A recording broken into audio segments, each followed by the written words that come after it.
சிறந்த ஆட்சி தமிழகத்திலே நமக்கு தந்திருக்கிறார்கள். அதன் அடிப்படையில்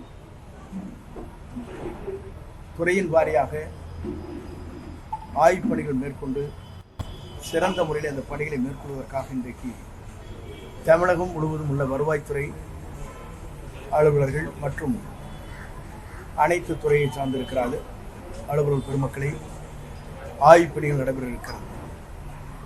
இந்த ஆய்வுப் பணிகளை பொறுத்தவரையிலும் எல்லா நம்முடைய வருவாய்த்துறையில் என்னென்ன பணிகள் தேங்குகிறது, விரைந்து அது மக்களுக்கு எப்படி செயல்படுத்துவது என்பதை பற்றி ஆய்வு செய்வதற்காக இந்த கூட்டம் இங்கே கூட்டப்பட்டிருக்கிறது. குறிப்பாக மக்களுக்கு தேவை ஜாதி சான்றிதழ் விரைந்து கிடைக்கப்பட வேண்டும் என்பதுதான். அது எந்த முறையிலே அது மாற்றப்பட வேண்டும் நிரந்தரமாக என்பதற்கு முடிவுகள் மேற்கொள்கிறார். அதுபோல தங்களுடைய ரேஷன் கார்டுகள், முதியோர் உதவித்தொகை, சமூக நலத் திட்டங்கள், அப்படி பல்வேறு திட்டங்களை எப்படி நிறைவேற்றுவது என்பதை பற்றியும் எளிதாக மக்களுக்கு அது கிடைக்கின்ற வகையில் எப்படி நம்முடைய துறை பணியாற்ற வேண்டும் என்பதை பற்றி ஆய்வு செய்கிறோம். இப்போது ஆன்லைன் மூலமாக பதிவு செய்கிற போது சில நேரங்களில் காலதாமதம் ஏற்படுகிற என்ற குறைகள் இருக்கிறது. அந்த குறைகளை நிவர்த்தி செய்வதற்காக ஆன்லைன் மூலமாக பதிவு செய்தவுடன் அந்தந்த வருவாய் வட்டத்தில் இருக்கிற விஓக்கள் அதை ஆய்வு செய்து 5 நாட்களுக்குள் அந்த பணிகளை முடிக்கப்பட வேண்டும்.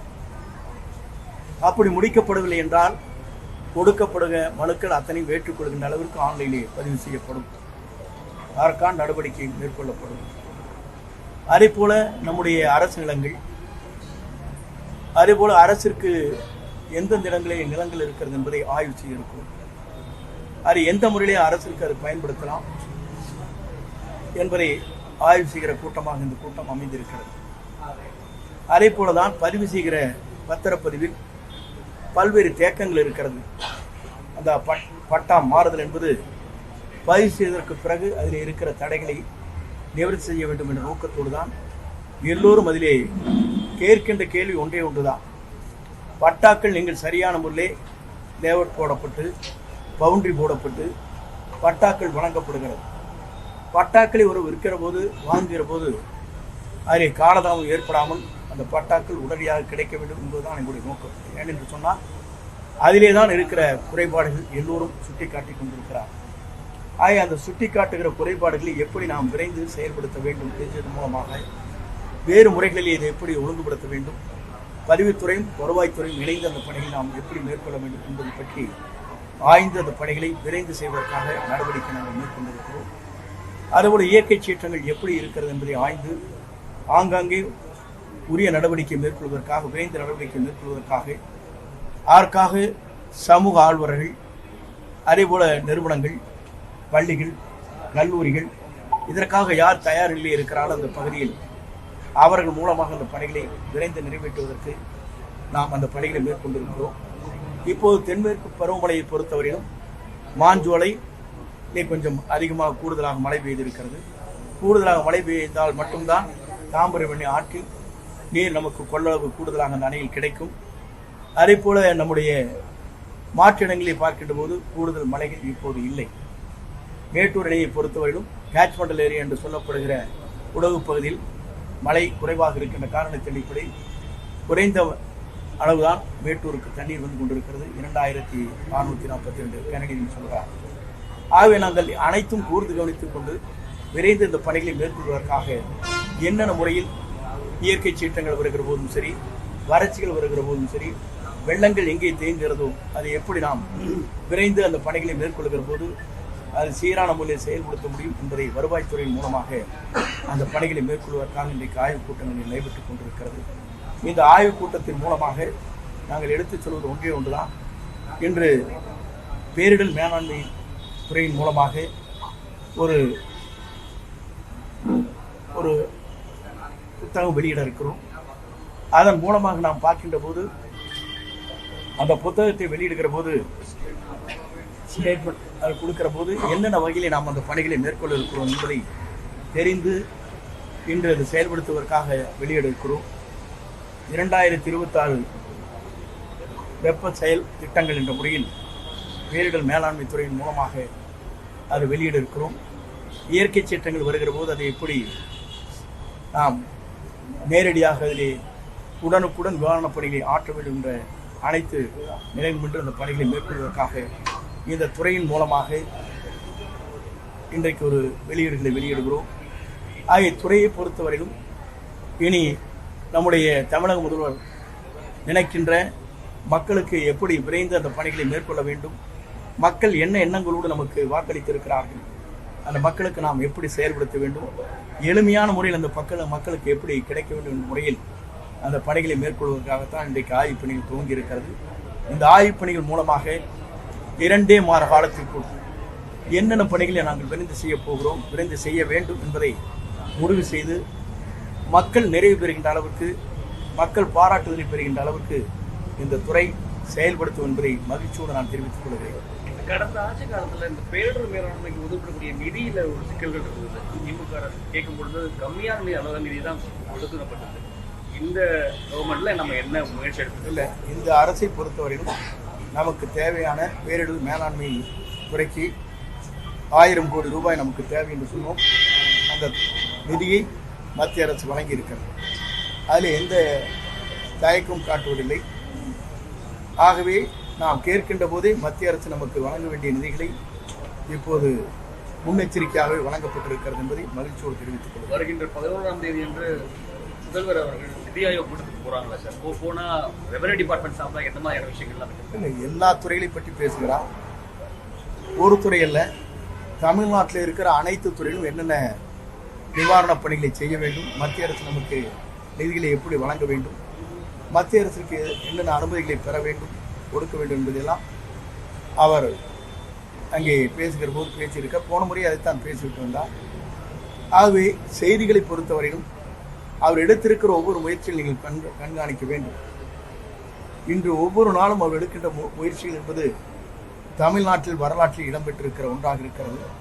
குறிப்பாக அமைச்சரவை கூட்டம் நடைபெறுகிற போதே 5 ஆண்டு கால திட்டம் என்று ஒரு திட்டத்தை வகுத்து ஒவ்வொரு துறையின் சார்பாக எப்படி நாம் அதை விரைந்து செய்ய வேண்டும் என்பதற்காக முதல் முறையாக தமிழ்நாட்டிலே அப்படிப்பட்ட ஒரு துறையின் சார்பாக 5 ஆண்டு கால திட்டப்பணிகள் என்ற முறையில் தமிழக வெற்றி கழகத்தினுடைய அரசின் திட்டப்பணிகள் என்ற முறையில் வெளியிடப்பட்டிருக்கிறது. ஆகவே ஒவ்வொரு துறையும் அதற்காக கூர்ந்து கவனித்து துறையின் உயர்மட்ட அதிகாரிகள் இங்கே இருக்கிற அலுவலக பெருமக்களோடு இணைந்து அந்த பணிகளை நாங்கள் ஆற்ற இருக்கிறோம். கடந்த முறை அவர் டெல்லிக்கு போனபோது செய்தியாளர்கள் சந்திக்கல, இந்த முறை சந்திப்பதற்கான வாய்ப்பு இருக்கா? அதை பொறுத்தவரையிலும் அவரிடத்தில் கேட்க வேண்டிய கேள்வி. முதலமைச்சருக்கு செயல்பாடுகள் தான் முக்கியமாக நினைக்கிறார். அவரை பொறுத்தவரையிலும் நாம் சொன்னதை செய்கிறோமா, செய்து முடிக்கப்பட்டிருக்கிறதா, மக்கள் அதில் மகிழ்ச்சி அடைகிறார்களா என்பதைத்தான் பார்க்கிறார்களே தவிர பத்திரிகையாளரை சந்தித்து அவர் கேட்கின்ற கேள்விகளுக்கு பதில் சொல்வதை காட்டிலும் செயல் வடிவத்திலே அவருடைய திட்டங்கள் நிறைவேற்றப்பட்டு வருகிறது. கடந்த ஆட்சி காலத்தில் கருத்து சுதந்திரம் பற்றின ஒரு பெரிய கருத்துக்களை தாவேகா பதிவு பண்ணிட்டு இருந்தது. நேற்றைய தினம் மதுரையில் யூடியூபர் மாரிதாஸ் அவர்கள் கைது செய்யப்பட்டிருக்காங்க.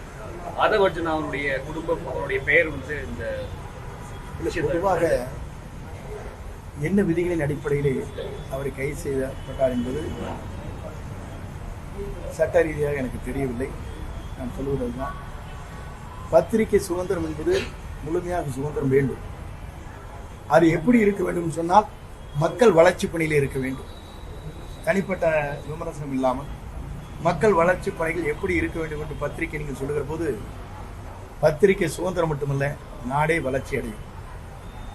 இந்தியா பிளாக் கூட்டணியிலிருந்து திமுக வெளியேறிட்டது. தாவேகா இணைவதற்கான வாய்ப்பு இருக்கா? திராவிட முன்னேற்ற கழகம் வெளியேறி இருக்கிறது. எங்கள் கொள்கை முடிவுகள் என்ன என்பதை முதல்வர் தெரிவிப்பார்.